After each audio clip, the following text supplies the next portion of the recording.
அஸ்ஸலாமு அலைக்கும் வரஹ்மத்துல்லாஹி வபரகாத்துஹு. சாப்பாட்டின் சுன்னத்துக்கள் 14. அதில் 3வது சுன்னத் சாப்பிடுவதற்கு முன்பாக துஆ ஓதுவது. இந்த ஹதீஸ் திர்மிதியில் பதிவிடப்பட்டிருக்கு.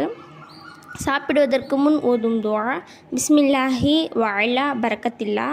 ஒருவேளை நம்ம துஆ மறந்துட்டோம் அப்படின்னா நடுவில் இந்த துஆ சொல்லிக்கலாம். பிஸ்மில்லாஹி அவ்வலஹு வாஹிரஹு. அல்லாஹ்வுடைய பரக்கத் நிச்சயமாக நமக்கு தேவை.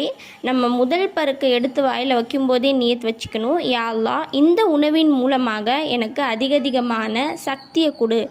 அந்த சக்தியின் மூலமாக நல்ல விஷயங்கள் மட்டுமே நான் செய்யணும். தீனுடைய காரியங்கள் அதிகமாக நான் ஈடுபட்டு செய்யக்கூடிய ஒரு பாக்கியத்தை கொடு சொல்லி நம்ம என்ன நியத் வைக்கிறோமோ அதுக்கேற்ற மாதிரி நமக்கு நிச்சயமாக அல்லாஹு தஆலா அந்த உணவில் அபிவிருத்தியும் பரக்கத்தையும் அந்த கூலியும் கண்டிப்பாக கொடுப்பான். அஸ்ஸலாமு அலைக்கும் வரஹ்மத்துல்லாஹி வபரகாத்துஹு.